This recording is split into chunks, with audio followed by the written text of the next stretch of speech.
Start करते हैं spark. क्या होता है स्पार्क, इसके बारे में थोड़ा डिस्कस करते हैं, क्यों इसको इंट्रोड्यूस करवाया गया, क्या ऐसी चीजें थी जो हडूप नहीं हो के अंदर नहीं हो रहा था। ठीक है, बहुत सारी चीजें आगे बढ़ लो भाई, 5-6 लोगों में भी स्टार्ट कर दिया।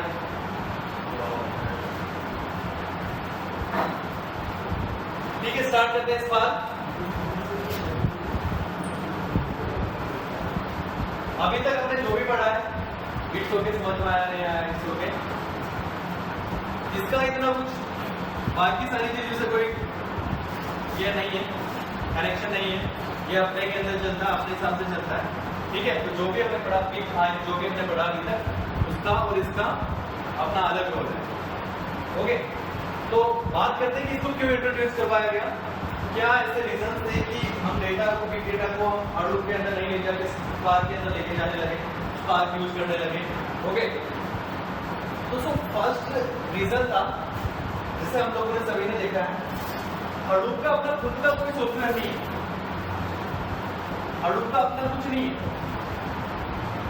हडूप का अपना कुछ नहीं है। मीन्स अगर आपको डेटा स्टोर करना है तो वहाँ पे आपको हाइव के अंदर कर सकते हो, HDFS के अंदर कर रहे हो आप, या फिर डेटा कहीं से लेके जाना है तो स्कूल के थ्रू लेके जा रहे हो या फ्यूल के थ्रू लेके जा रहे हो, प्रोसेसिंग करनी है तो आप MapReduce का यूज कर रहे हो।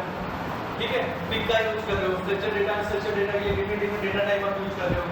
ठीक है, HBase आप यूज कर रहे हो, फ्यूल का आपका, ये सारे के सारे कंपोनेंट है किसके, हडूप के, सारे के सारे कंपोनेंट किसके, हडूप के।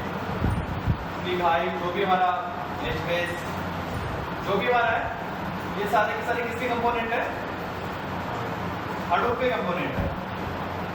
ओके, और दूसरी चीज, जो भी हम वर्क कर रहे थे, जो प्रोसेसिंग में हमारे क्या लग रहा था, बहुत ज्यादा टाइम लग रहा था, प्रोसेसिंग के अंदर काफी ज्यादा टाइम लग रहा था। कोई भी चीज हम डेटा लेके जा रहे हैं, डेटा स्टोर कर रहे हैं, तो वहाँ पे जो टाइम है वो काफी ज्यादा कंज्यूमिंग हो रहा था। तो इन सारी चीजों को खत्म करने के लिए, इन सारी चीजों को हटाने के लिए, इन सारी चीजों को, लिमिटेशन को, ऑपरेट को कम करने के लिए इसको इंट्रोड्यूस करवाया गया स्पार्क को। अब स्पार्क का क्या है, खुद का अपना सारी चीजें हैं, मींस जैसे पिग है जिसके पास अपना खुद का सॉफ्टवेयर है जिससे डेटा स्टोर किया जाता है, अलग आपको इंस्टॉल करने की जरूरत नहीं है। जैसे अभी तो अपने डायरेक्टली जो आपका क्लाउड है उसके अंदर सारी चीजें इंस्टॉल है ऑलरेडी, नहीं तो हर एक चीज इंस्टॉल करनी पड़ती है। पिग भी इंस्टॉल करना रहता है, हाइव, HBase, स्कूप, फ्यूम, एक एक चीज इंस्टॉल करना रहता है, उसके बाद नहीं हुआ करता है। ओके, तो स्पार्क के पास क्या है, स्पार्क के पास अपने खुद की कंपोनेंट है, इसको किसी चीज पर डिपेंड होने की जरूरत नहीं है।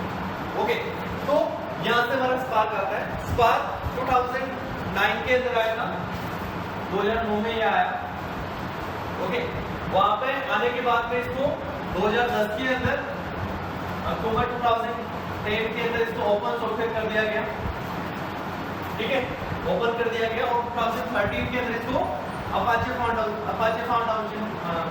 ने इसको खरीद लिया। ठीक है, फाउंडेशन ने इसको खरीद लिया अक्टूबर या अप्रैल, मार्च 2013 में अपाचे फाउंडेशन ने इसको खरीद लिया और अपना यूज करने लगी, सभी के लिए इसने इजीली प्रोवाइड कराने लगी। तो इसका हिस्ट्री ये है,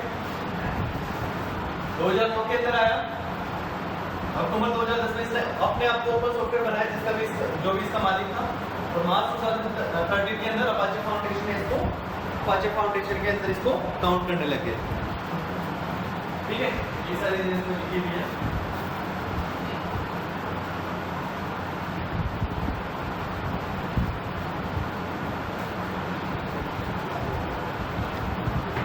अब डिस्कस करते हैं कि क्या है ये, किस टाइप से ये वर्क करता है, ठीक है, कैसे चल रहा है, उसके बारे में थोड़ा डिस्कस कर लेते हैं, किस टाइप से ये हडूप से अलग आ जाता है।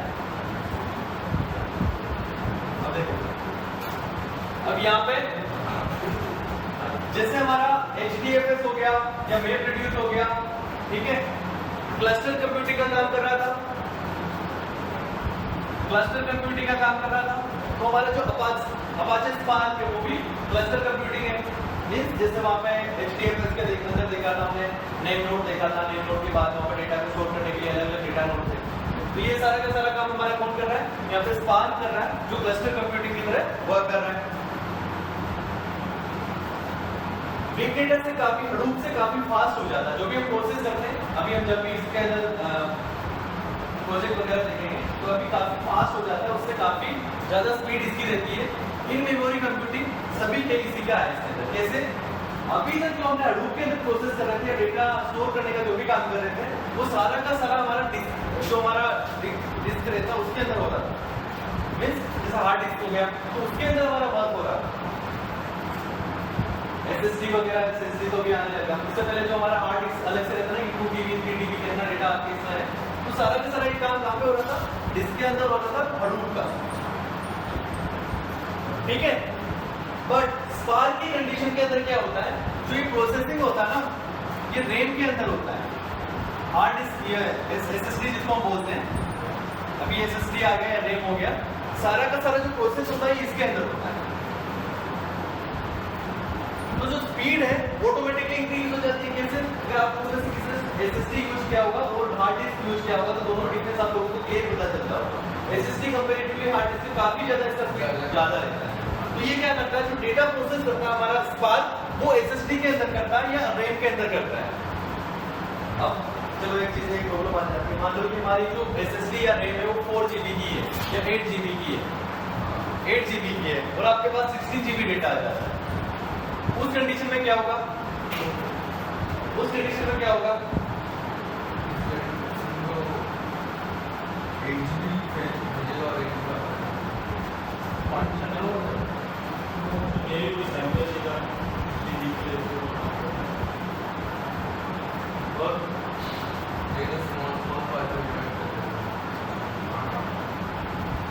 जैसे आपके पास सिर्फ आपका लैपटॉप है, ठीक है, उसका जो रैम है या SSD जिसको बोल देते हैं, वो 500 MB का है या 1 TB का मान लेते हैं या 500 MB का मान लेते हैं। 500 MB का मानते हैं, अभी ये चल रहा है, 500 MB का आता है। तो आपके पास जो डेटा है वो 1 GB का है। तो ये क्या करेगा? ऐसे फेल हो जाएगा क्या?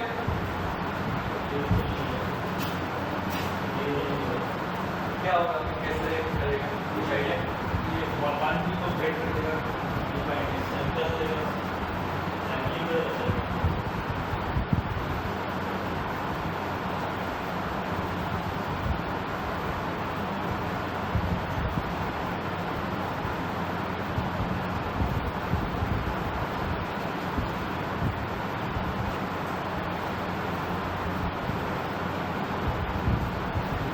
जो मैं बताता हूँ, ये क्या करेगा? जो 500 MB की जो फाइल है ना, उसको तो रन करवाएगा अपने SSD के अंदर। बाकी जो 500 MB बचा उसको ये प्रोसेस करवाएगा SSD के अंदर, ये हमारा जो डिस्क है उसके अंदर, हार्ड डिस्क के अंदर। मींस जितना स्टोरेज उतना ही वर्क करेगा। 500 MB को इसके अंदर करवाएगा और 500 MB को हार्ड डिस्क के अंदर करवाएगा, तो स्पीड तो है ना, इंक्रीज तो हुआ। यूज रेट के अंदर तो जल्दी हो जाता डेटा, तो हार्ड डिस्क के अंदर बाकी बचा हुआ डेटा हो रहा है ना, तो हडूप से तो फास्ट ही कंपैरेटिवली फास्ट ही हो रहा है, प्रोसेस फास्ट होगा। ओके, ये तो यहाँ पे मेमोरी कंप्यूटेशन मींस ये जो हमारा प्रोसेसिंग है, डेटा को प्रोसेस करवाने का काम करता है, ये रैम के अंदर प्रोसेस करवाने का काम करता है। ओके, अब देखो यहाँ पे ये इंपॉर्टेंट चीज आ जाती है, ये सारे के सारे जैसे design to cover wide range of workload, वेज डेटा, वेज application, machine learning, interactive queries और स्ट्रीमिंग, ये सारा का सारा अपने अंदर ये करवाता है। मींस आपको जैसा हाइप इंस्टॉल करना रहता है तो हाइप नहीं करना है, या स्कूप करना है तो स्कूप नहीं करना है। ये सारे के सारे जो कॉन्सेप्ट है ये अपने खुद के अंदर लेके रखता है, खुद के अंदर ये वर्क करता है। ठीक है, फिर इसके बाद में डिफरेंट टाइप डेटा टाइप का कॉम्बिनेशन है, combination different processing types integrate with other big data tools. Means अगर आप चाहते हो कि ठीक है ये तो प्रोसेसिंग अपना तो कर ही रहा है, बट आप चाहते हो कि मैं हाइप को भी यूज करना है, हाइप पे डेटा रखा उसको भी यूज करना है, या HDFS पे जो डेटा रखा उसका भी वर्क करना है, तो ये उसके साथ उसके लिए भी आप लोगों को इजाजत दे देंगे कि आप ठीक है उसका भी यूज कर लीजिएगा। इस आपको लोकेशन देना हाइप के अंदर जहाँ पे डेटा रखा हुआ है, HDFS के अंदर जहाँ पे डेटा रखा हुआ है, उस डेटा को लेके आना चाहते हो तो उसके लिए भी ये इजीली आपको प्रोवाइड करा देता है एक्सेस, कि आप वहां से भी लेके एक्सेस कर सकते हैं। ठीक है, तो अभी इस टाइम में जो यूज किया जा रहा है वो स्पार्क का ज्यादा यूज किया जा रहा है। ऐसा नहीं कि कंपनी हाइट स्पीड वगैरह सबका यूज करती है, बट इस टाइम पे स्पार्क का ज्यादा यूज किया जा रहा है। ठीक है, मींस कोई भी लेटेस्ट कंपनी अगर अभी आती है ट्रेंड के अंदर तो वो जैसे एआई वगैरह जो सिस्टम हो गया डेटा मैनेज करने का, वो स्पार्क का यूज करता है। अब इस नेक्स्ट इसमें की रिक्वायरमेंट क्या क्या आना चाहिए, इसके अंदर बेसिक्स क्या क्या आना चाहिए। अगर आपको फुल डीप के अंदर स्पार्क सीखना है तो आपका नॉलेज होना चाहिए हल्का फुल्का पाइथन के बारे में, स्केलर के बारे में, एसक्यूएल के बारे में, हडूप के बारे में, जो ऑलरेडी हमने सारी चीजें देखी है स्काला को छोड़ के। ये हम देखेंगे आगे। ओके, तो इतना सभी को नॉलेज है, कोई एरर नहीं आएगा, हमारा काम हो जाएगा, इतना ही नॉलेज होना चाहिए। Next, use of spark. Spark कहाँ कहाँ यूज आ रहा है? इसका यूज डिफरेंट प्रोसेस के अंदर, डेटा प्रोसेसिंग एप्लीकेशन के अंदर इसका यूज किया जाता है, बेच एप्लीकेशन के अंदर इसका यूज किया जाता है, एसक्यूएल स्ट्रक्चर क्वेरी लैंग्वेज, कोई भी स्ट्रक्चर डेटा है तो वहां पे हम इसका यूज कर सकते हैं। मशीन लर्निंग, आप चाहते हैं कि मशीन लर्निंग के अंदर इसका यूज करना है, इस कोई आपको एल्गोरिथम्स वगैरह जनरेट करनी है तो यहाँ पे आप इसका यूज कर सकते हो स्पार्क का। फिर streaming data processing, means live data आपका चल रहा है, रनिंग में डेटा को भी चल रहा है, उसको प्रोसेस करना है तो वहां पे भी आप इसका इजीली यूज कर सकते हो। ग्राफ डेटा प्रोसेसिंग में विजुअलाइजेशन आपको दिखाना है, डेटा आपने स्टोर कर दिया, स्टोर करने के बाद विजुअलाइजेशन दिखाना है तो भी आप यहाँ पे सारा का सारा काम दिखा सकते हो।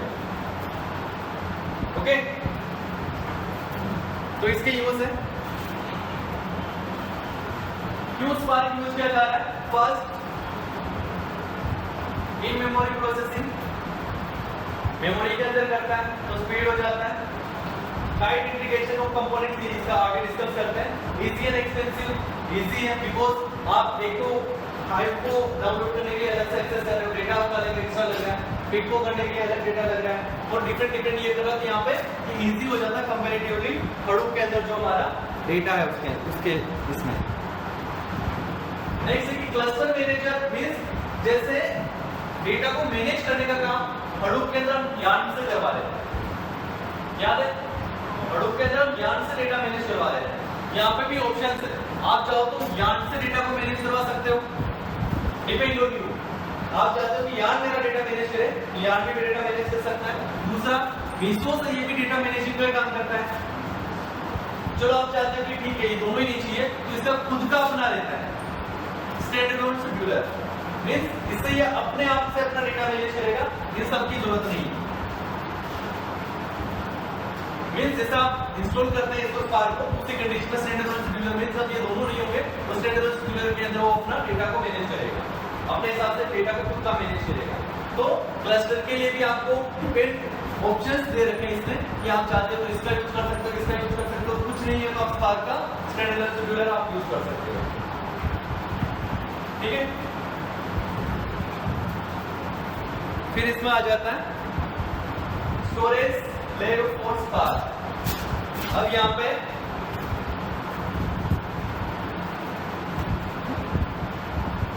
देखो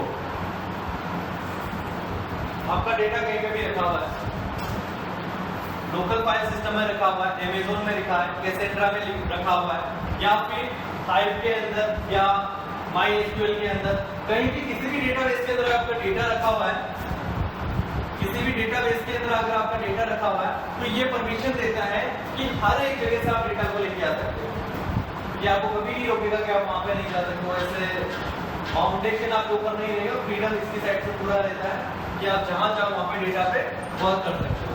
अब फिर बात करते हैं किस टाइप की फाइल्स को स्टोर करता है, ये सारी जितनी भी टाइप्स की फाइल्स है उस फाइल्स को स्टोर करता है। मींस इस टाइप की कितनी भी फाइल्स है, जितनी भी फाइल्स बनी हुई है, सारी की सारी फाइल्स हम इनपुट यूज करते हैं, इनपुट डेटा देते हैं तो वहां पे इसका यूज कर सकते हैं। ठीक है, तो यहाँ पे मैं एक क्वेश्चन पूछता हूँ आपको MapReduce से।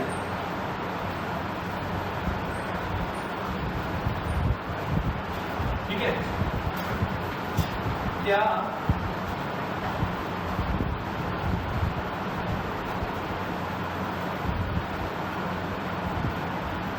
MapReduce के अंदर जैसे हमने वर्ड काउंट किया था या फिर कोई भी चीज कर रहे हैं हम, तो ये फिक्स कर सकते हैं क्या? MapReduce का जो काउंट है वो फिक्स कर सकते हैं क्या?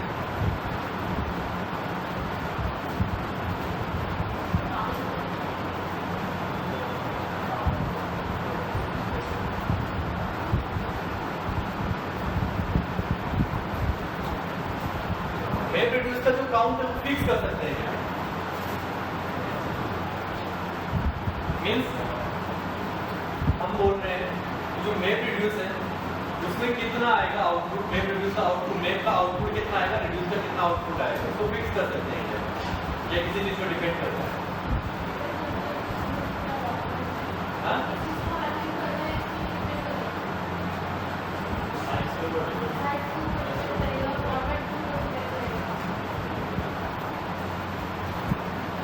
किसकी साइज को इंपोर्टेंट हो? मीन्स जो फाइल है जो हम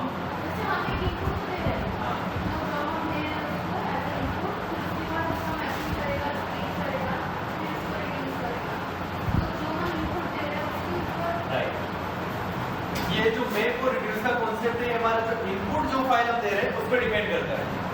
मींस इनपुट का कितना साइज है, कितने उसके अंदर डेटा हम दे रहे हैं, सारा का सारा मैपिंग का हमारा उस पर डिपेंड करता है। बट मैपिंग के बाद में जैसे वो काम हो जाता है तो हम रिड्यूस को हम काउंट कर सकते हैं। जैसे मान लो ये वर्ड लिखा हुआ है,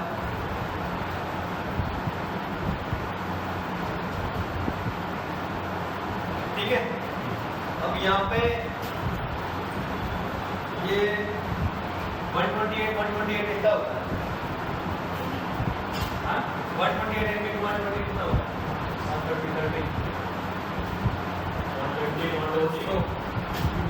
256 अब हर एक फाइल को 56 एमबी,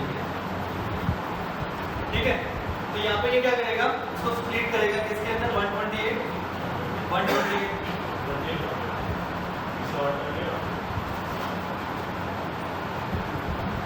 ठीक है। तो ये हमारा ये तो मैपिंग हो गया। अब रिड्यूसिंग में तो हम फाइंड आउट कर सकते हैं कि एक तो ये आएगा, एक ये आएगा, एक ये आएगा, एक ये आएगा, इस टाइप के इसके ये रहेगा, ठीक है। मैपिंग तो यही काम करेगा ना, इनको डायरेक्टली नंबर दे देगा। इसे फाइंड आउट कर सकते हैं कि जैसे हमने कर यहाँ पर 3 फाइल्स दी है, तो जब रिड्यूस के पास पहुंचेगी अप्रोक्सीमेटली 6 फाइल्स पूछेगी, ठीक है। मींस यहाँ पे 3 फाइल्स दी आपने, वहां पे पहुंचने में कितना 6 फाइल्स हो जाएगी with the help of reducing, ठीक है। तो ये थोड़ा याद रखना, ये पूछ लिया जाता है कई बार इंटरव्यू के अंदर। मींस हम रिड्यूसिंग की जो आउटपुट है वो मैपिंग का आउटपुट हम फिक्स नहीं कर सकते, रिड्यूसिंग का जो इनपुट है, जो मैपिंग का आउटपुट होगा उसका हमको आइडिया रहता है। मींस मैपिंग का जो इनपुट होगा या मैपिंग का जो आउटपुट आने वाला है उसका आइडिया लगा सकते हैं जब हमारा मैपिंग वाला कंप्लीट हो जाएगा, रिड्यूसिंग वाला जो स्टार्ट होएगा उसमें, ठीक है। और यहाँ पे ये सारी फाइल सपोर्ट करता है कौन, स्पार्क। ओके, इस टाइप की सारी फाइल स्पार्क सपोर्ट करता है।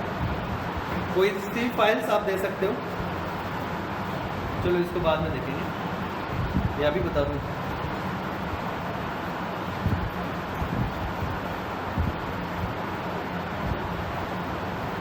चलो अभी डिस्कस कर लेते हैं। देखो सबसे जो इम्पोर्टेंट चीज है स्पार्क के अंदर, यही सारी 3 चीजें हैं। इन्हीं सारी चीजों से पूरा स्पार्क बना हुआ है। First RDD, transformation and action, ठीक है।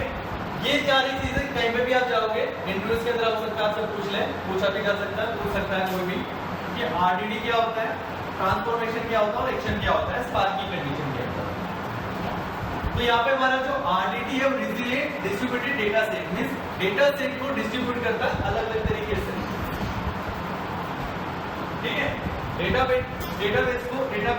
सेट को डिस्ट्रीब्यूट करता है अलग अलग तरीके से, और ये क्या करता है, रिसाइकिल भी इजीली कर देता है। डेटा हमारा कहीं पे प्रोसेसिंग कर रहे हैं, डिलीट हो गया, तो वहां पर रिसाइकिलिंग का जो काम करता है हमारा वो आरडीडी करता है।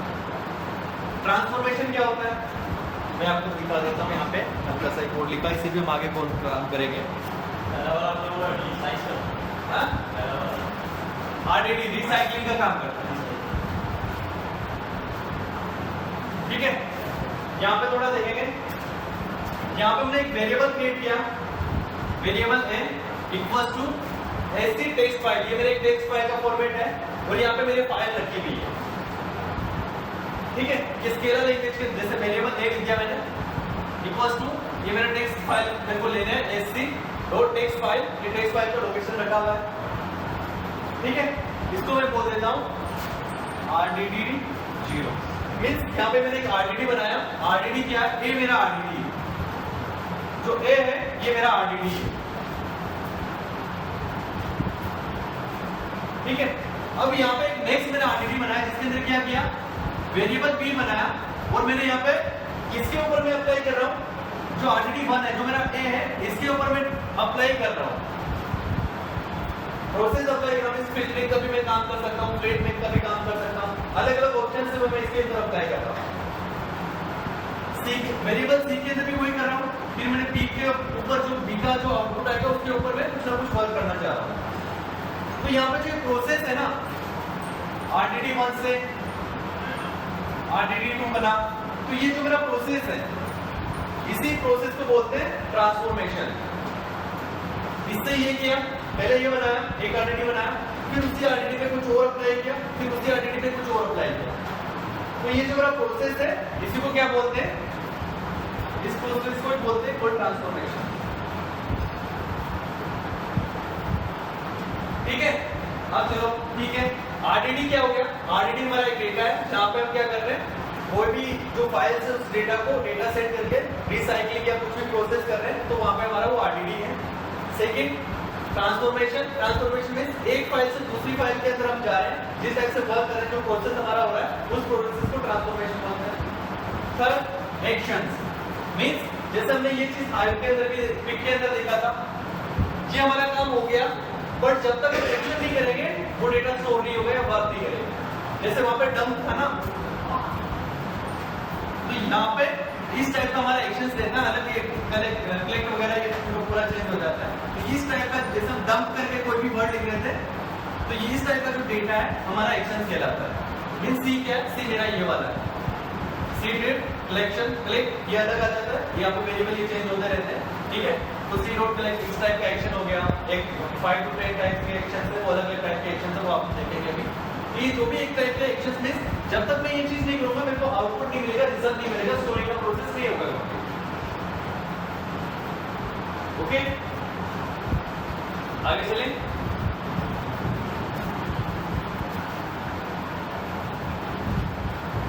यहाँ पे हम आर्किटेक्चर देख लेते हैं स्पार्क का।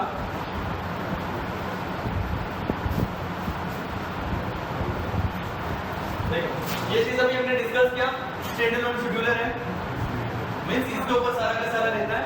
यार्न भी आप यूज कर सकते हो, रिसोर्स भी आप स्टेट यूज कर सकते हो, डेटा को मैनेज करने के लिए मैनेजिंग का काम करता है, ठीक है। ऊपर आ जाता है spark SQL, spark streaming, made जो मशीन लर्निंग वाला हो गया, ग्राफिक्स। और स्पार्क कोर के अंदर क्लस्टर मैनेजर का काम करता है। क्लस्टर मैनेजर या इसका ड्राइव हो गया, ठीक है। इस टाइप का जो भी काम है ये सारा का सारा हमारा स्पार्क कोर करता है। फर्स्ट इसके अंदर आता है स्पार्क ड्राइव,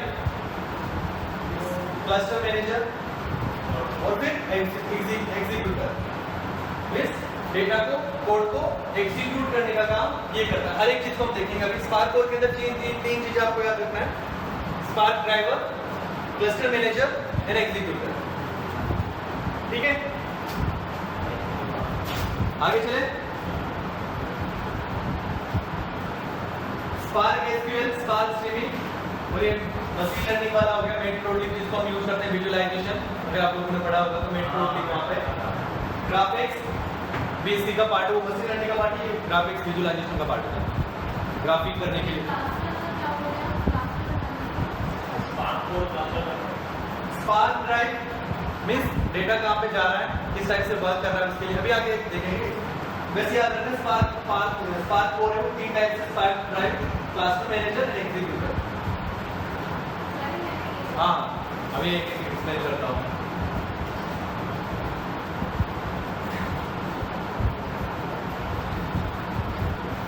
देखो स्पार्क कोर के अंदर basic functionality spark task scheduling,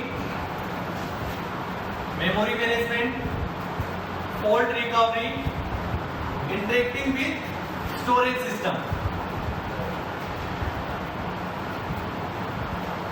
task scheduling, कैसे टास्क हम दे रहे हैं उसको, क्या इनपुट दे रहे हैं, ठीक है। टास्क शेड्यूलिंग के अंदर इनपुट किस टाइप का, आरडीडी कितने बन रहे हैं, ये सारा का सारा मैनेज करने का काम टास्क शेड्यूलिंग का हो गया। फिर मेमोरी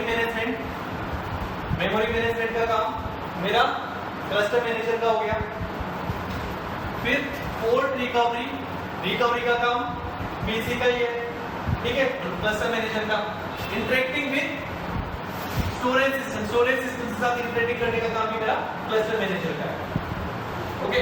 और ये होम टू एपीआई से डिफाइंड आरडीडी को डिफाइन करने के लिए एपीआई प्रोवाइड करता है। जैसे आरडीडी 0 हो गया, आरडीडी 1 हो गया, 2 हो गया, तो हर आरडीडी के लिए अलग अलग ये बनता है।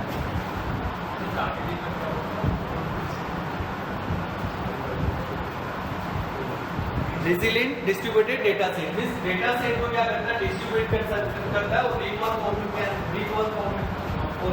फॉर्म के अंदर इसको इजीली वापस रिकवर कर सकता है data set. Resilient distributed data set.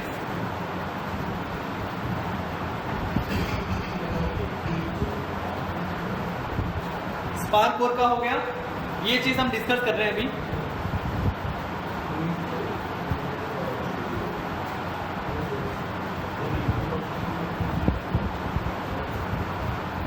SQL, machine learning, streaming, graphic data, बेच एप्लीकेशन, डेटा प्रोसेसिंग एप्लीकेशन, ये सारी चीज़ें हम एक एक देख रहे हैं, ठीक है। यहाँ पे क्लस्टर मैनेजर हो गया, स्टोरेज हो गया, फिर हमारा आ जाता है स्पार्क कोर के अंदर ये सारी चीज़ें रहती हैं।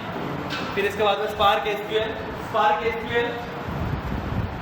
जो हमारा एसक्यूएल का जितना भी काम है वो सारा का सारा इधर कर सकते हैं स्पार्क एसक्यूएल के अंदर। मीन स्ट्रक्चर डेटा का कोई भी प्रोसेसिंग करना है तो उसके लिए हम स्पार्क एसक्यूएल का यूज कर सकते हैं। तो यहाँ पे स्ट्रक्चर डेटा के लिए यूज किया जाता है, ठीक है। अब यहाँ पे ये हाइव के अंदर जो आपने टेबल्स बनाई है उसको भी स्टोर करेगा। जेसन फॉर्मेट के अंदर या पैराग्राफ्स के अंदर जो भी आपकी टेबल्स उस टाइप की सारी टेबल्स को ये यूज करेगा, सारी टेबल्स को आपको अलाउ करने के लिए परमिशन देता है। नेक्स्ट इसमें क्या आ जाता है, एसक्यूएल के अंदर अगर आपको पाइथन के अंदर भी आप वर्क करना चाहते हो, स्केला के अंदर भी वर्क करना चाहते हो, तो इस तरह का सारा का जो काम है ये सारा का सारा चीज आपको स्पार्क एसक्यूएल प्रोवाइड करता है, ठीक है। स्केला, ठीक है, इस टाइप का जो भी आपका वर्क है वो सारा का सारा प्रोसेस करने के लिए आपको ये प्रोवाइड करता है spark SQL. Spark streaming means running data को स्टोर करना है तो उसके लिए भी आप स्पार्क का यूज कर सकते हो। स्ट्रीमिंग डेटा जैसा आपका आईपीएल का डेटा होगा, वहाँ पे जो टेक्स्ट मैसेज आ रहे हैं या फिर कितने पेपर्स वहाँ पे देख रहे हैं, उस डेटा को मैनेज करने के लिए भी स्पार्क एसक्यूएल का स्पार्क स्ट्रीमिंग का आप यूज कर सकते हो इजीली। मैटप्लोटलिब जो भी आपका मशीन लर्निंग एल्गोरिथम्स हो गया, ठीक है, इस टाइप की जितने भी एल्गोरिथम्स है वो सारी की सारी आप यूज कर सकते हो, यहाँ पे इजीली प्रोसेस करवा सकते हो। ग्राफिक्स मीन्स आपको फाइनली आपको विजुअलाइजेशन फॉर्मेट के अंदर दिखाना है तो उस टाइप का जितना भी डेटा है उसको आप ग्राफिक्स के थ्रू देख सकते हो। ग्राफ उसका डेटा का फाइनली ये देखता है ना, मीन्स जो डेटा है उसको वर्क करने के बाद में क्लीन करने के बाद में फाइनली कहीं ना कहीं विजुअलाइजेशन दिखाया जाता है ताकि इजीली इनको समझ में आ जाए, ओके। ये स्पार्क का थोड़ा आर्किटेक्चर है, ये थोड़ा हम समझेंगे, ये इंपॉर्टेंट भी है।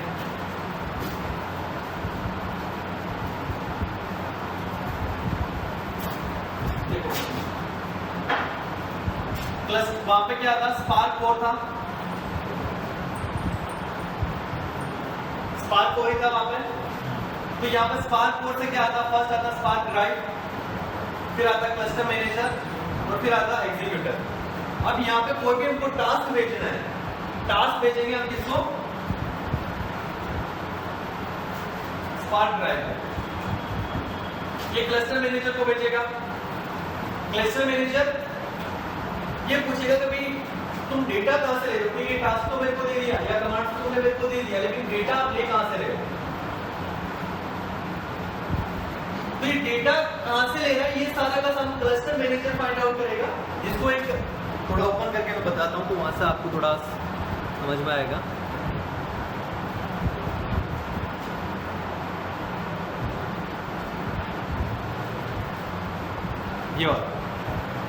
ये वाली साइड देखेंगे तो यहाँ पे उसको पूरा कंप्लीट कर लेते हैं, इसलिए समझ में आ जाएगा।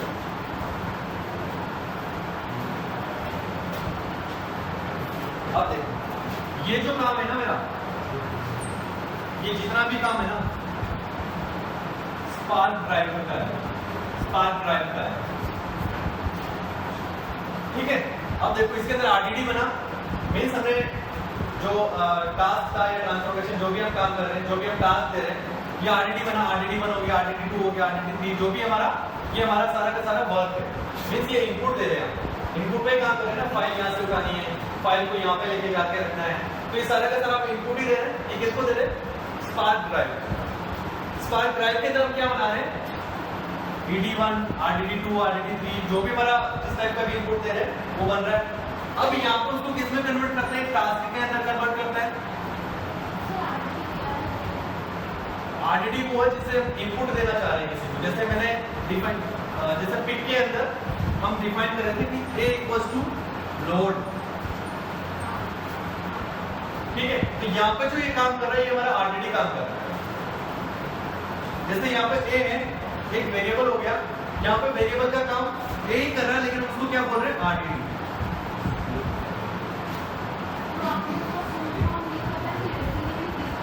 डेटा सेट, उसका मतलब डेटा सेट को डिस्ट्रीब्यूट कर रहे हैं एक अलग अलग प्रोफाइल के अंदर, जिसके अंदर आप डेटा को रिकवर करना चाहते हो, डेटा को एक्सेस देना चाहते हो, डेटा को प्रोवाइड जो भी आपको इजीली वेब के अंदर करना चाहते हो इजीली कर सकते हो। यहाँ पे वेरिएबल हो गया, इस वेरिएबल को मैं कहीं पे भी भेजना चाहता हूँ, हाँ फाइल, वहाँ पे प्रोसेसिंग है, प्रोसेसिंग इंजन जिसको हम बोलते हैं। ठीक है, इसके थ्रू प्रोसेसिंग करेंगे। ओके, यहाँ पे भी, तो यहाँ पे मेरा RDD 1 है, इसके अंदर एक डेटा होगा कुछ ना कुछ, RDD 2 है, इसके अंदर भी कुछ ना कुछ प्रोसेसिंग चल रही होगी, RDD 3 है, इसके अंदर भी कुछ ना कुछ डेटा होगा। ठीक है, तो इस टाइप का डेटा मेरा इसके अंदर सभी के अंदर होगा। अब यहाँ पे ये बोलता है कि हर डेटा के अंदर टास्क को दिया ना आपने, जैसे हमने ट्रांसफॉर्मेशन देखा था जिसमें मैंने लिखा था variable a equals to sc text file और वहां पे फाइल का लोकेशन, एक टास्क किया हो गया। फिर हमने क्या किया? Variable b equals to filter make करके हमने कुछ लगाया था, मींस जो हमने a के अंदर डेटा दिया उसके अंदर हम वर्क करना चाहते हैं।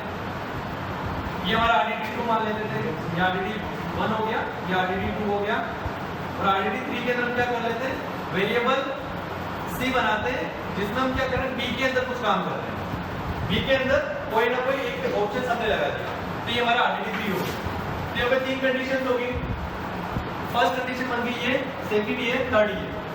अब हर कंडीशन के अंदर एक ना एक टास्क है ना, हर किसी कंडीशन के अंदर एक टास्क दिया, बिकॉज़ फर्स्ट को बोला कि वहां से डेटा लेके आना है, दूसरा उसको प्रोसेस करना है, तीसरा उसको वर्क करना है। हर कंडीशन के अंदर एक प्रोसेस हो गया, तो इसको प्रोसेस को टास्क, ये क्या करता है? वर्क को टास्क के अंदर कन्वर्ट कर लेता है। ठीक है, ये हमारा काम किसका है? स्पार्क ड्राइव का। स्पार्क कोड के मैंने 3 पार्ट बताए थे, स्पार्क ड्राइव और फिर क्लस्टर मैनेजर और फिर एग्जीक्यूटर। ठीक है, तो यहाँ पे टास्क करके टास्क शेड्यूलर के पास आ जाता है। ये मेरा डेस्क शेड्यूलर है जो किसको मैनेज करता है? जो भी मेरा प्रोसेस है, जो भी मेरा कंपोनेंट है, जो भी मैं वर्क कर रहा हूँ, जो भी मैं टास्क दे रहा हूँ उसको, जो भी वर्क करना चाह रहा हूँ उसको, डेस्क शेड्यूलर उसको मैनेज करता है। फिर टास्क मैनेजर के पास सारे के सारे टास्क आ जाते हैं, इसने अलग अलग कर दिया सब सारे टास्क को। अरे आ रहा है समझ में? यहाँ पे इसने अलग अलग कर दिया, हर एक वर्क को अलग अलग तरीके से डिफाइन कर दिया, और इसने भेज दिया टास्क शेड्यूलर के पास। मीन सारे टास्क इसने टास्क के पास भेज दिया कि ये काम है, आपको करना है। ठीक है, अब इसका काम है, ये बोलेगा टास्क शेड्यूलर बोलेगा क्लस्टर मैनेजर को कि भाई आपने जो कंडीशन दिया है, मीन्स आपने डेटा लेने के लिए बोला है, ये डेटा मैं लूं कहां से? मीन्स हमने तो फर्स्ट कंडीशन दे दिया ना कि ये वाला डेटा आपको यहां से लेना है। ठीक है, कंडीशन दे दिया, तो यहाँ पे ये क्लस्टर मैनेजर को बोलेगा कि भाई ठीक है, इट्स ओके, बट मैं डेटा लूं कहां से? तो ये इसको इन्फॉर्म करेगा क्लस्टर मैनेजर को कि भाई उनको बताओ कि जो इसका लोकेशन है वो लोकेशन कहां पर रखा हुआ है, डेटा कहां से एक्सेस करना है। तो क्लस्टर मैनेजर यहाँ पे किसी जो भी फाइल्स के अंदर कहीं पे भी डेटा इससे जो भी लोकेशंस दिया होगा, यहाँ पे इसका काम है डेटा इसको दिलवाना। ठीक है, जब इसके पास डेटा आ जाएगा तो ये फिर बोलेगा कि ठीक है डेटा आ गया, अब इसको एग्जीक्यूट भी करना है। तो क्लस्टर मैनेजर फिर बोलेगा यहाँ पे एग्जीक्यूटर को कि आपके पास कौन सी लोकेशन के अंदर मेमोरी खाली है, कौन से लोकेशन पे मेमोरी खाली है जिससे मैं यहाँ पे आपके पास भेजूं और आप इसको एग्जीक्यूट करो। ठीक है, तो क्लस्टर मैनेजर यहाँ पे बोलेगा एग्जीक्यूटर को कि ये जो डेटा भेज रहा हूँ आपके पास जो भी लोकेशन है उस लोकेशन पे यहाँ पे आप भेज दीजिएगा और इस जगह पे डेटा को प्रोसेस करवाएंगे। ठीक है, तो ये काम मेरा एग्जीक्यूटर का है। एग्जीक्यूटर क्या करता है, डेटा को एग्जीक्यूटर यहाँ पे क्लस्टर मैनेजर को डेटा ही प्रोवाइड करता है, लोकेशन भी बताता है और प्रोसेसिंग काम करने का सारा किसका है, मेरा एग्जीक्यूटर का। मींस जितना भी प्रोसेसिंग का काम है सारा काम कौन करता है, एग्जीक्यूटर मेरा प्रोसेसिंग का सारा काम एग्जीक्यूटर देखता है। ठीक है, ये नहीं आया होगा समझ में तो मैं एक बार और एक्सप्लेन कर देता हूँ। जैसे इस वाले के अंदर यहाँ पे देखेंगे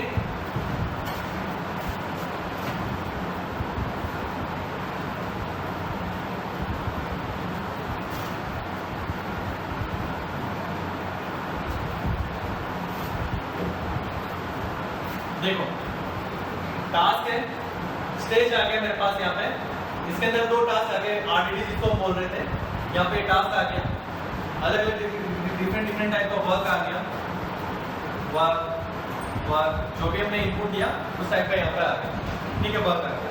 अब ये वाला कंप्लीट हो गया, set of stage means first RDD का जो हमारा काम हो रहा था ये यहाँ पे आ गया।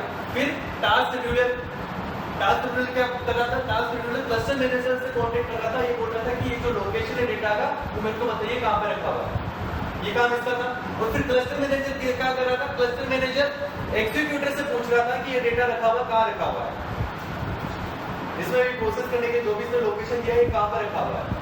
तो ये हर जगह पे खोजेगा ढूंढेगा, उसके बाद फाइनली आपको बताएगा कि डेटा इधर रखा हुआ है, इस टाइप का रखा हुआ है। चलो ये डेटा मिल गया, फिर वापस एग्जीक्यूटर से बोलेगा कि ये जो डेटा है इसको मैं आपके पास भेज सकता हूँ, के पास लोकेशन है क्या फाइल इसको रन करवाने का। ठीक है, तो वापस एग्जीक्यूटर चेक करेगा डेटा कि मेरे पास कौन सा फोल्डर खाली है, कौन सा फाइल खाली है, उसके अंदर इस डेटा को भेजेगा, वहां पे ये प्रोसेस करेगा। तो मेन इसके अंदर रोल आता है हमारे एग्जीक्यूटर का, मींस डेटा को देना भी इसके हाथ में, डेटा को स्टोर करना भी इसके हाथ में, प्रोसेसिंग करवाना भी इसके हाथ में और फाइनली आउटपुट भी देना इसके हाथ। मींस जब ये सारा काम हो जाएगा तो वापस ये बोलेगा ना कि ये काम हो गया है। ठीक है, तो वहां पे जो कनेक्शन कट करने का काम है फाइनली कि ये काम हो गया, अब सिस्टम को बंद कर दिया जाए तो वो भी इसके काम इसके हाथ में एग्जीक्यूटर के हाथ। ठीक है, सारी चीजें हम देखेंगे। और यहाँ पे जब हम टास्क की बात करते हैं तो टास्क में एक तो डेटा आ जाता है और कंप्यूटेशन में ऑपरेटिंग सिस्टम किस तरह से वर्क कर रहा है। ठीक है, टास्क डेटा और ऑपरेटिंग सिस्टम कंप्यूटेशन को बोलते हैं कि ऑपरेटिंग सिस्टम किस तरह से वर्क कर रहा है, प्रोसेसिंग किस तरह से वर्क कर रहा है, ये मेरा कंप्यूटेशन हो जाता है।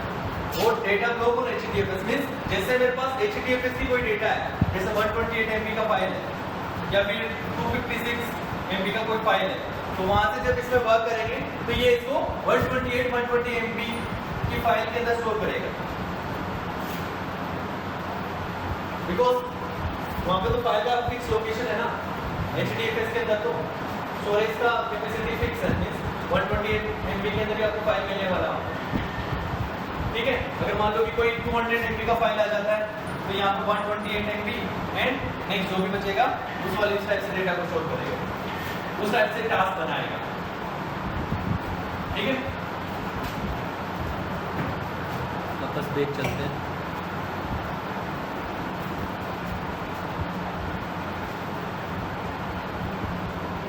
ठीक है, तो आरडीडी हमारा हो गया था रेजिलिएंट डिस्ट्रीब्यूटेड डेटा सेट्स। इसी के अंदर आ जाता है एक डायरेक्टेड साइकिल ग्राफ्स। मींस ये क्या काम करता है, आरडीडी मेरा हो गया, ट्रांसफर मेरा हो गया, ऑपरेशन मेरा हो गया। अब पूरे के पीछे एक मैप तो बना हुआ ना, मींस स्टार्टिंग में क्या होगा, आरडीडी 0 वर्क, फिर एग्जीक्यूट हो रहा है, आरडीडी 2 एग्जीक्यूट हो रहा है, फिर आरडीडी 3 एग्जीक्यूट हो रहा है और फिर फाइनली हम एक्शन दे रहे हैं।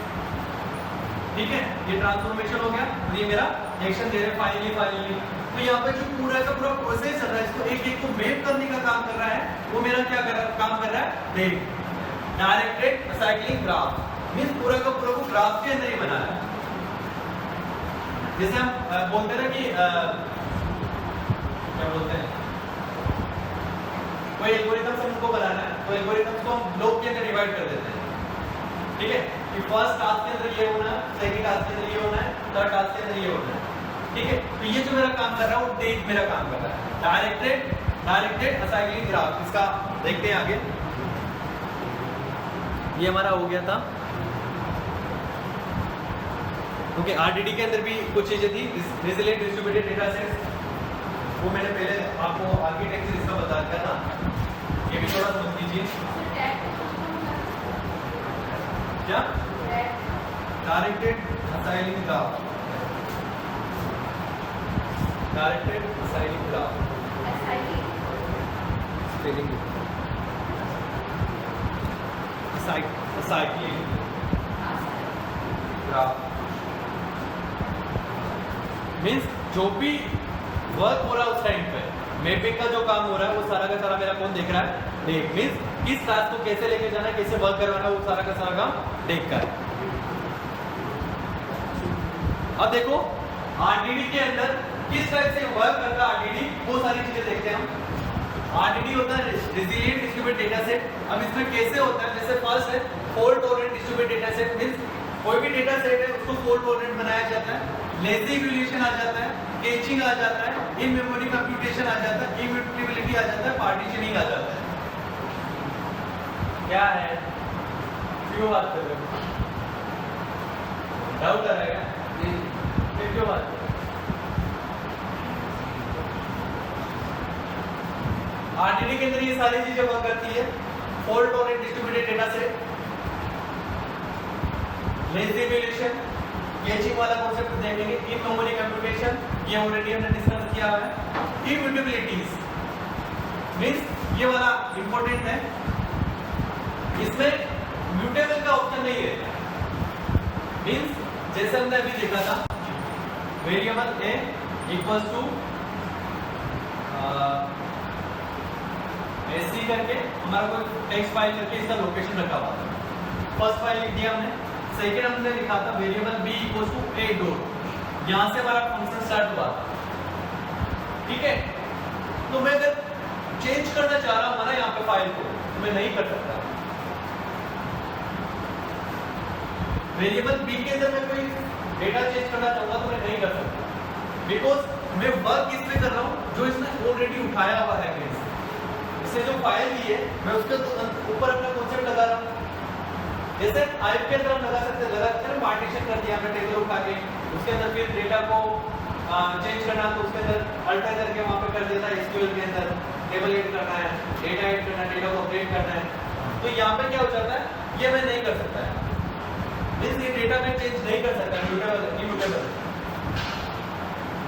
अगर मेरे को चेंज करना है तो मैं क्या करूंगा, अगेन वेरिएबल ए लिखूंगा, पहले वाले को डिलीट करके अगेन वेरिएबल लिखूंगा, जो भी चेंजेस करना है यहाँ पे चेंज करना है, फिर बाद में जाके नीचे वाली फाइल के अंदर चेंज होगा, अदरवाइज नहीं होगा, ठीक है। तो ये इम्यूटेबिलिटीज है। पार्टीशन का हमने कॉन्सेप्ट देख ही रखा है ऑलरेडी, फिर भी एक बार देख लेंगे, ये वाली चीजें देख लेते हैं।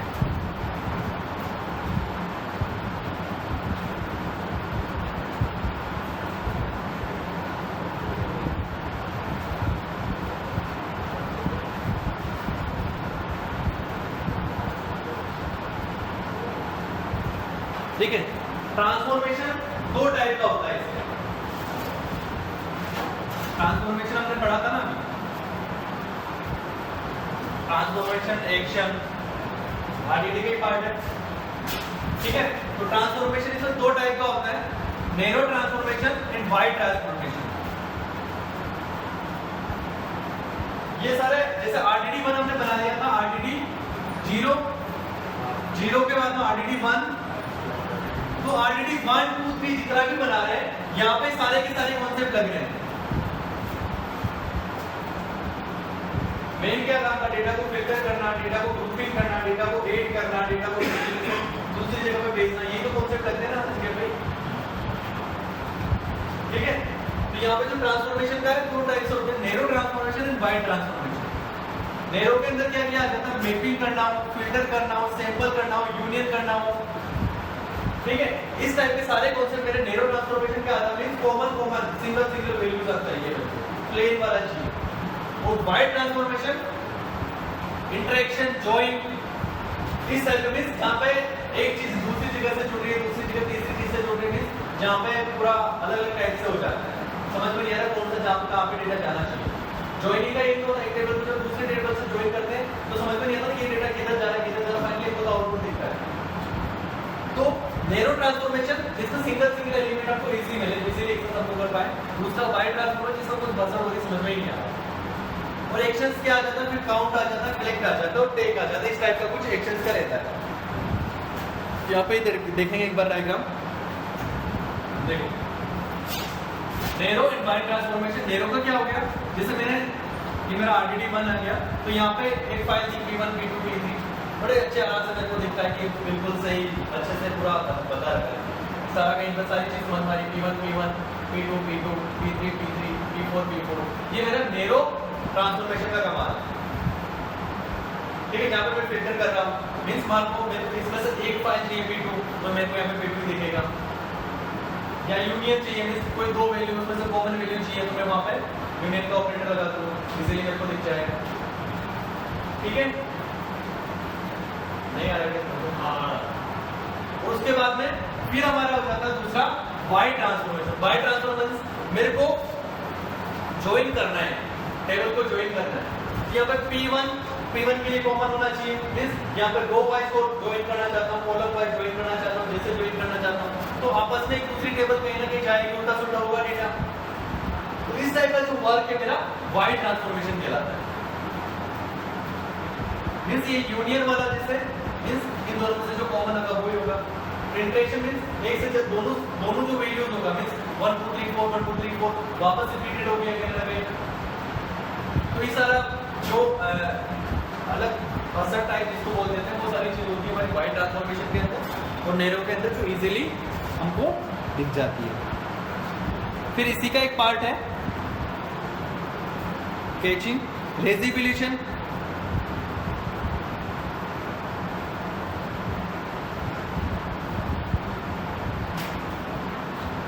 यहाँ पे थोड़ा समझेंगे कैचिंग वाला कंसेप्ट हल्का सा देखेंगे यहाँ पे।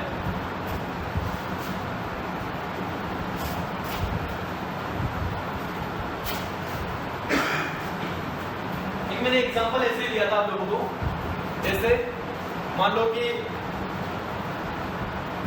आपकी क्लास के अंदर में से मेरे को जो 80% वाले स्टूडेंट होंगे जिनके 80% होगा उन स्टूडेंट का नाम चाहिए, ठीक है, उन स्टूडेंट का नाम चाहिए। तो यहाँ पे तो मैंने फर्स्ट वेरिएबल है और यहाँ पे मेरा जो भी वो फाइल था sc.करके टेक्स्ट फाइल मैंने जो नाम दिया था उस फाइल का लोकेशन लिखा हुआ कि यहाँ पे वो फाइल है जिसके अंदर सभी जो बेस के जितने भी स्टूडेंट्स हैं ना उन स्टूडेंट्स की डिटेल है, ठीक है। तो यहाँ से ये फाइल उठाया इसने सारे स्टूडेंट्स की, इसको मैं बोल देता हूँ RDD 1, ठीक है। फिर मैं एक डेटा एनालिटिक्स ऑपरेटर्स के पास जाता हूँ, मैं इसको बोलता हूँ कि मेरे को वही स्टूडेंट चाहिए जिनके 80% है, अबव 80% या 80% है, ठीक है। तो यहाँ पे RDD 1 तो क्या था, डेटा को मैंने उठा लिया वहां से, ये मेरा RDD 1 बन गया। अब यहाँ पे मैं एक्शन की बात करूँ, यहाँ पे मैं ट्रांसफॉर्मेशन की बात कर रहा हूँ, 80% हो गया। अब मैं बोल रहा हूँ कि मेरे को ये जो आपको डेटा आपके पास आ रहा है इससे 80% वाले चाहिए, तो मैं यहाँ पे क्या करूँगा, वेरिएबल 2 बनाया मैंने और यहाँ पे क्या करूँगा, एक के अंदर मैं फिल्टर का ऑप्शन लगा दूंगा, एक के अंदर मैं फिल्टर का ऑप्शन लगा दूंगा और मैं क्या बोलूंगा कि जो अबव 80% है ना वही मेरे को डेटा चाहिए, ठीक है। क्या करेगा ये, अबव 80% है वही मेरा डेटा चाहिए, ठीक है। ये बोलेगा ठीक है आपको दे देंगे, कोई दिक्कत नहीं आपको दे देंगे।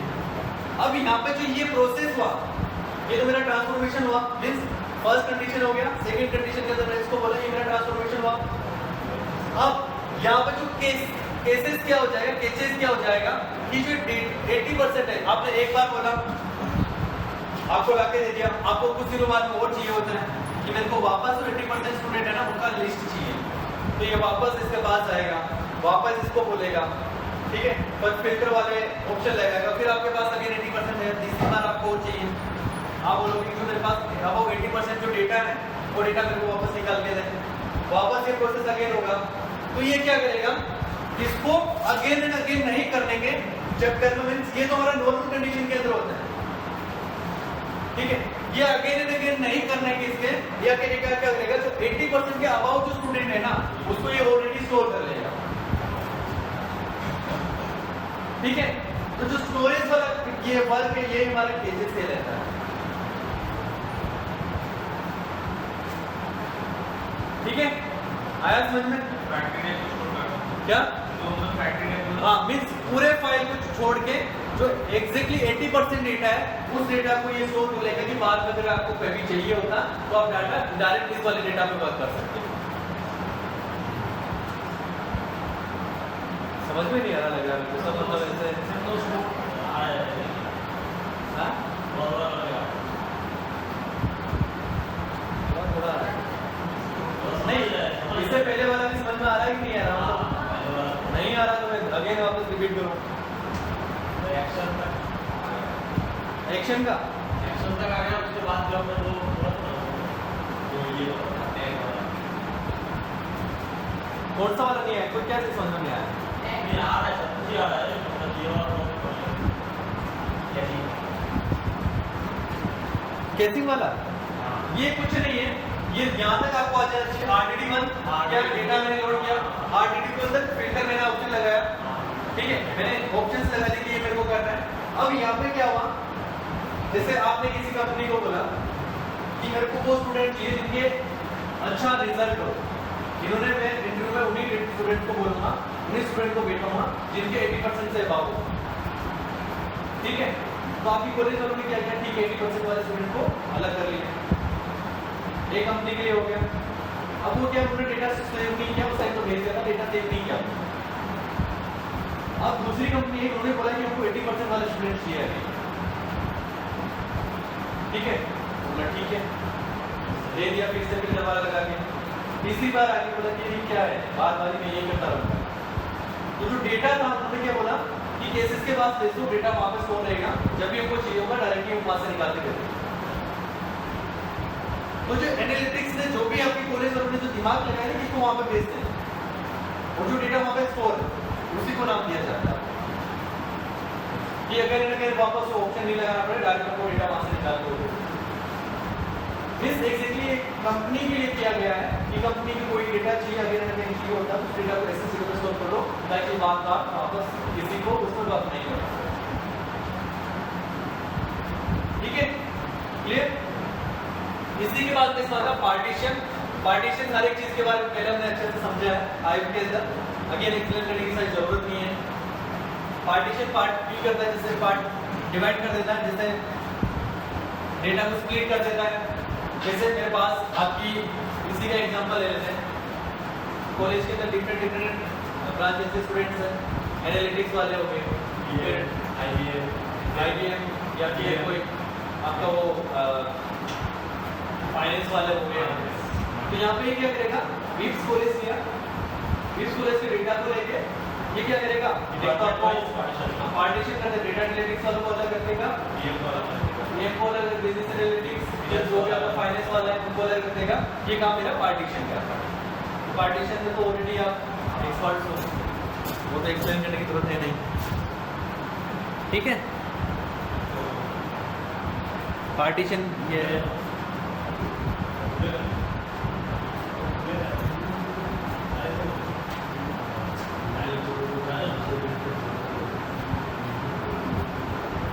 ठीक है।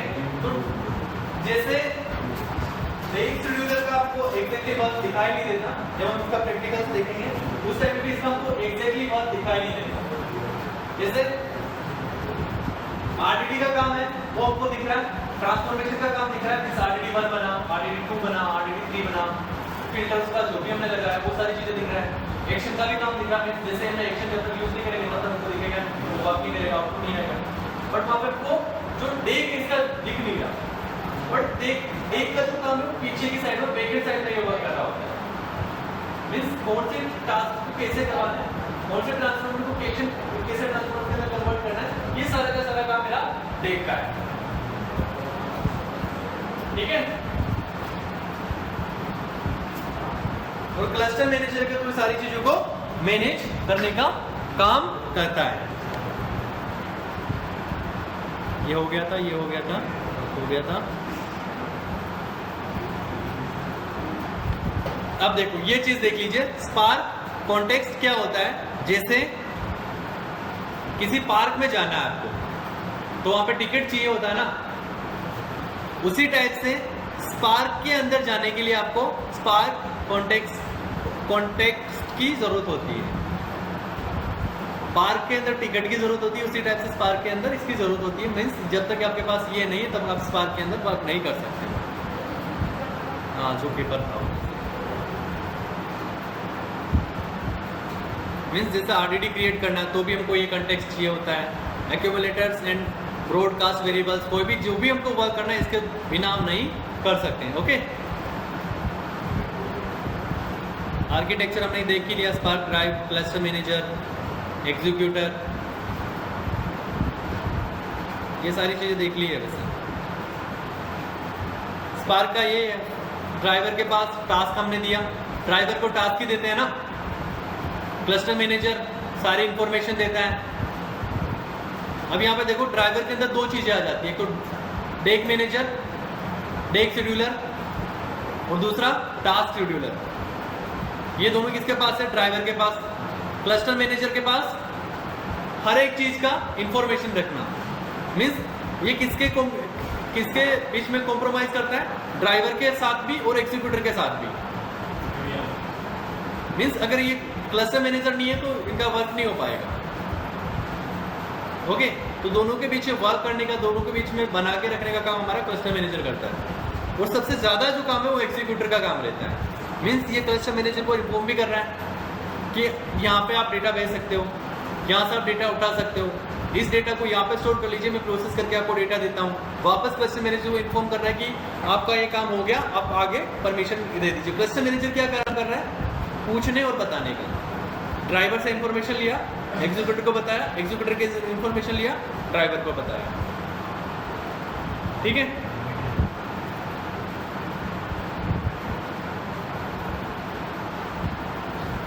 जितना भी थ्योरेटिकल पार्ट था अप्रोक्सीमेटली इतना ही है। कहीं पे भी पढ़ना जाओगे इससे ज़्यादा कोई पढ़ाएगा नहीं। अब कोई चीज़ समझ में नहीं आई हो तो मेरे को बता दो, मैं अगेन एक्सप्लेन कर देता हूँ।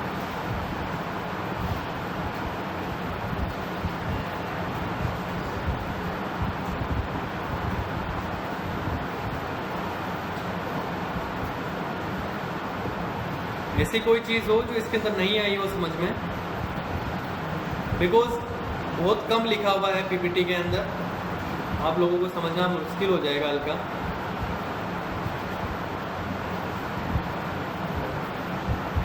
तो हाँ, हम स्केला के थ्रू करेंगे तो वहाँ पे कोडिंग नहीं है, वहाँ पे सिंटेक्स ही है।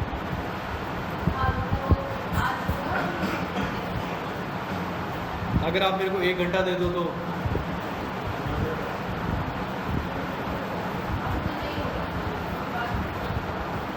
फिर भी मैं स्टार्ट करवा देता हूँ।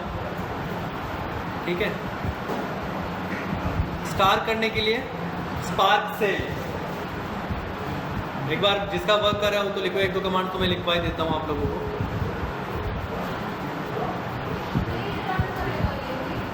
क्यों नहीं रन करेगा?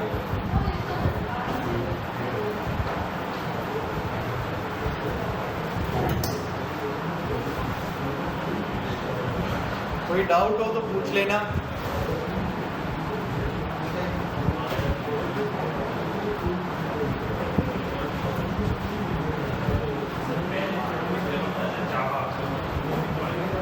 स्पार्क से लिखिए एक बार, चलता है कि हाँ, स्पार्क से लिखने से नहीं आ रहा क्या? स्पार्क से लिखने से स्टार्ट हुआ क्या? उस दिन तो हुआ था ना आपका, जावा वर्जन लिखा था उधर।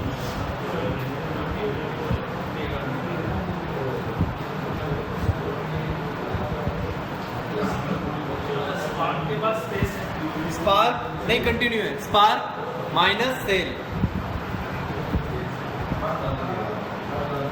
स्पार्क माइनस सेल,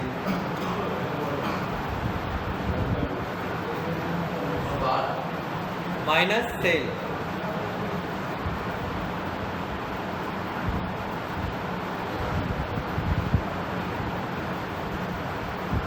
हुआ क्या? हुआ आपका? जी हुआ। ऐसा लिखा हुआ आएगा, हो सकता है दूसरा भी आ जाए, ऐसा ही आएगा कुछ कुछ। हुआ क्या आपका? हेलो,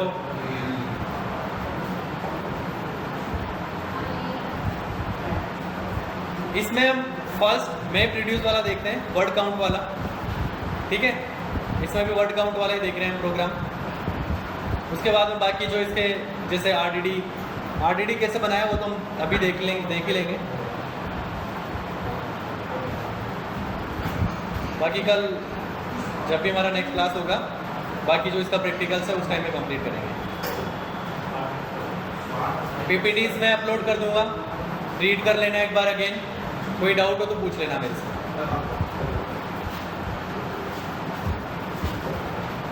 बिकॉज आपका अगली क्लास के अंदर इसका प्रैक्टिकल्स खत्म हो जाएगा। मंडे को तो आपका क्लास नहीं है ना? मंडे को क्लास नहीं है, ऑफ लिखा, Tuesday Wednesday Thursday, Tuesday Wednesday 2 ही दिन है फिर हमारे पास। आपके पास 2 दिन है, Tuesday and Wednesday. Thursday leave है एंड फ्राइडे को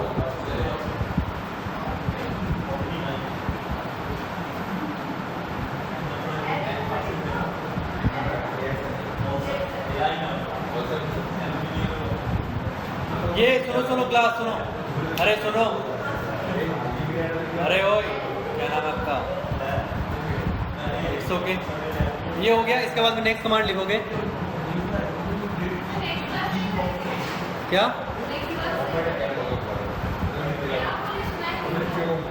मैं से बोल रहा हूँ कि वर्ड काउंट वाला तो आज कर लेते हैं, बाकी वाला नेक्स्ट क्लास से स्टार्ट करेंगे। ये वाली लिखिए, scalar, well text, variable text,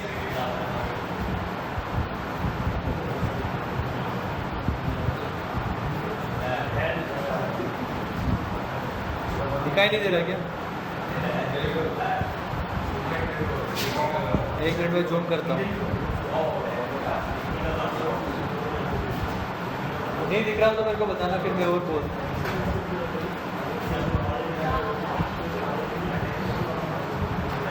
अरे एक मिनट दिख रहा है? वेल टेक्स्ट, अरे क्या है?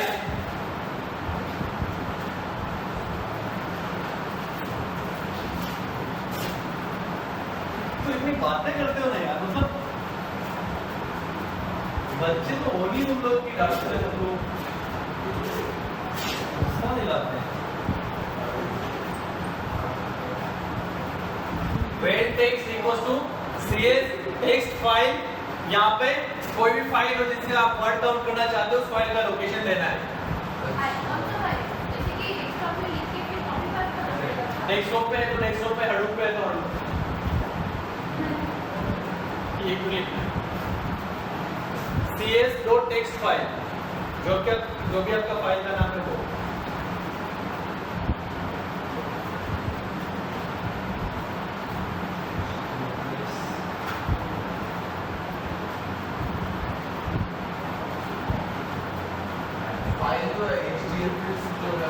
ये लोकेशन है मेरा फाइल का,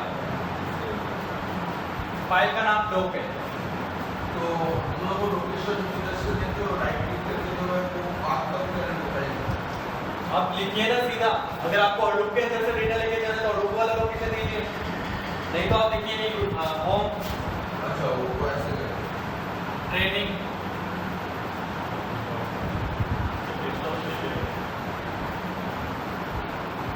होम क्लाउडेरा,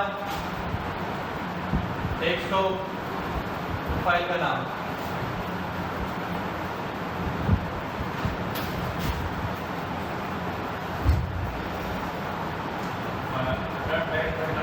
हाँ हाँ, डेस्कटॉप के बाद में फाइल का नाम दे दिया, हो गया। हाँ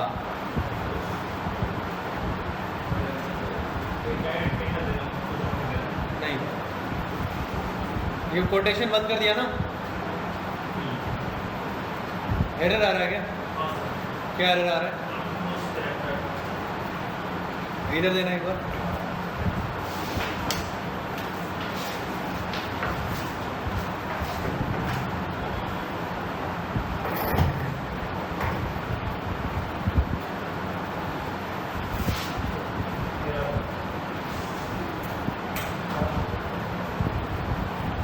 किस नाम से फाइल है वहाँ पे डेस्कटॉप पे?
क्या?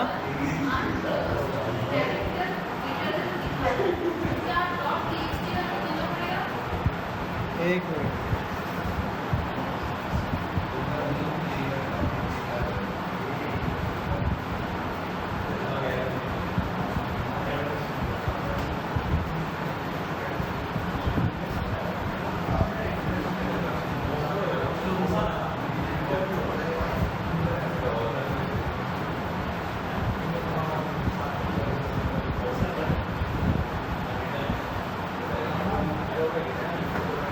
टेक्स्ट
फाइल का एफ कैपिटल है क्या आपका? इन्होंने वो मिस्टेक किया।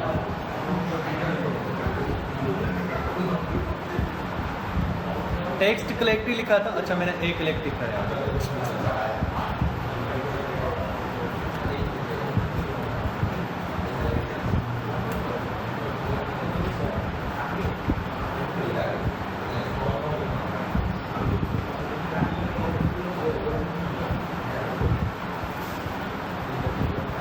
आपने फाइल के अंदर क्या कुछ लिख रखा था कि नहीं लिख रखा था?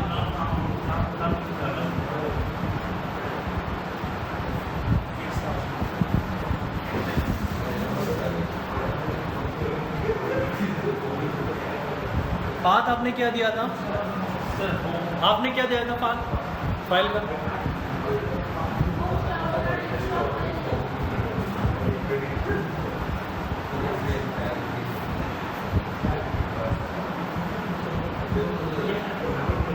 कलेक्ट लिखने पे चल रहा हो ए डॉट कलेक्ट जो फाइल नेक्स्ट वाली कमांड लिखा आपने कलेक्ट वाला ये वाली टेक्स्ट डॉट कलेक्ट लिख रखा है ये वाली फर्स्ट वाली हो गया ना? हाँ फर्स्ट वाली में जो लिखा हुआ वो आ रहा है।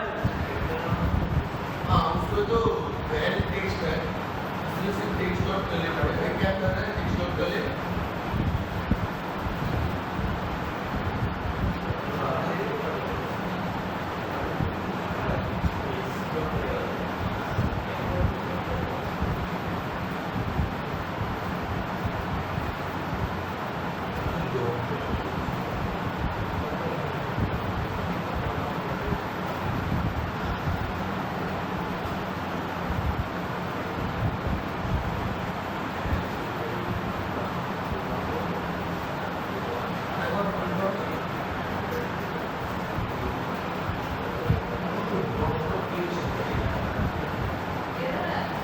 क्या एरर आ रहा है? Path does not exist. First line क्या आ रहा है? फर्स्ट लाइन ए कलेक्ट लिखा होगा ना टेक्स्ट कलेक्ट उसके बाद में क्या आ रहा है?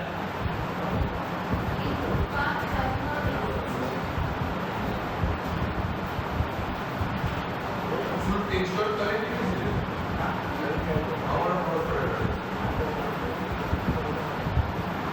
आपका भी एरर आ रहा है? टेक्स्ट डॉट कलेक्ट है वो लिखने से हो जाएगा सर हाँ जो भी आपने लिखा होगा ऊपर वही लिखना है। वो लिखा रहेगा तो उसने हम लोग तो वैल टेक्स्ट को वेरिएबल में स्टोर किया वो टेक्स्ट डॉट कलेक्ट कैसे आएगा? कौन सा को जो भी आपने वेरिएबल लिखा होगा ना वेरिएबल ए लिखा होगा तो ए डॉट कलेक्ट लिखना है। अच्छा वैल फॉर वेरिएबल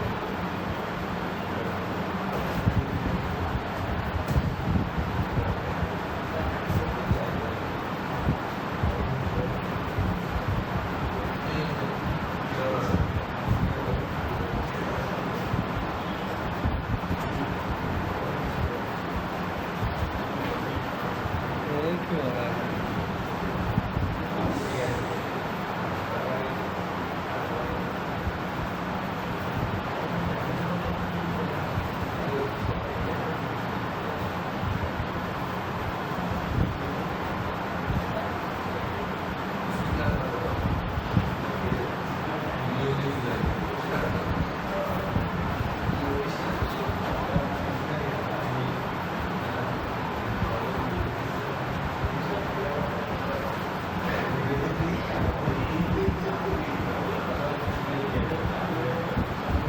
अगर आपके पास कोई फाइल है ना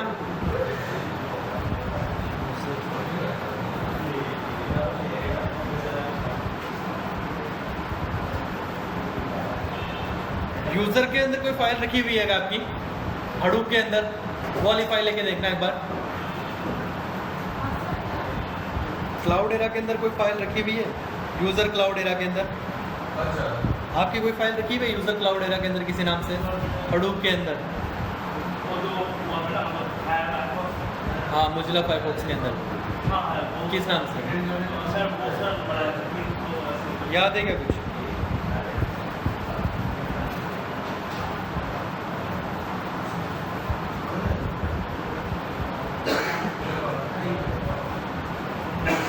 Deep 6.